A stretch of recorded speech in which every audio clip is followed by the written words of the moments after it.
He probably should apologize. He's not going to apologize. He'll move on to the next. And that's the way Donald Trump operates. Why is it, Gloria, so hard for this president to admit, you know what, I made a mistake, I'm sorry, I'll apologize to the former president, I'll apologize to the British government for citing this erroneous report that the British intelligence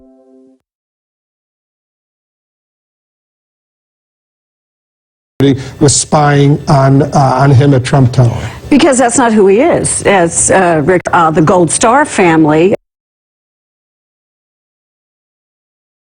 consulted, he gave a speech that he read on prompter and said at that point, I have some regrets. Apologize directly. Legitimate issue, and he doesn't think he accused anybody. In his own mind, he doesn't think he accused anybody. He thinks he simply calling someone a sick or bad man.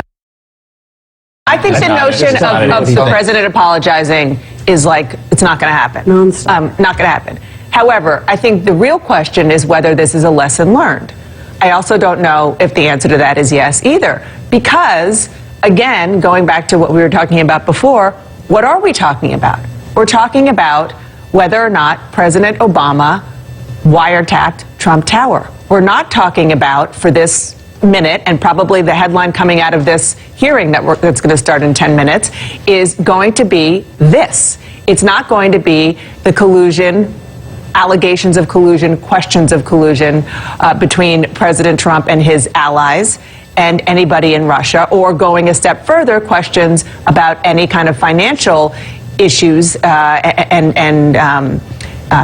basically financial problems that Trump had that the Russians potentially helped him with. You're shaking your head. You're nodding your head. I totally agree. I think it's giving him too much credit to think that he read that Breitbart article, absorbed it, and honestly, legitimately thought that President Obama wiretapped him. I don't think this was an honest mix-up. I think this was a deliberate attempt to introduce a stink bomb into the conversation about Russia, and it succeeded for the last 2.5 weeks of distracting people's attention. I think this is probably the most likely thing that Director Comey is going to weigh in on and give a direct answer to today. I also think it's probably the least consequential item that will be discussed in this hearing. Well, but I think this goes to a question of accountability and credibility. You know, Donald Trump always ran a private business, and he was accountable to his family, perhaps, and himself.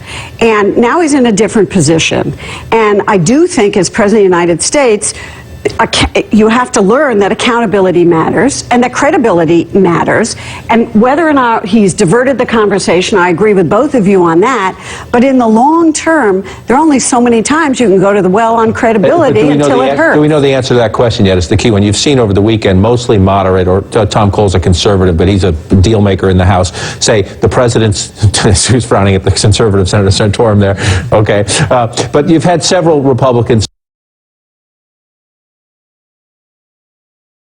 say, you know, eventually this is going to hurt the president's credibility. However, the president in the last week is getting a lot of credit from people from doing some any evidence yet that it is affecting his job. What we did learn from the campaign is that President Trump is not ideological. He's transactional. He does roll these grenades into the room when he's trying to change the subject. When he did this one, he was mad. His attorney general had just recused himself. His big day on the aircraft carrier had been taken away from other stories, and he rolled this in. When he pulled back in the campaign, he didn't say sorry. It was transactional. It was beginning to hurt him. He would pull back and recalibrate for a bit. So I think as we watch this going forward, if there's evidence this hurts the president, he may change his tack for a certain period of time. Everybody hold on, Clarissa. Stand by. We're going to take a quick break. Our special coverage of this very important House Intelligence Committee hearing with the FBI director and the director of the National Security Agency will continue right after this.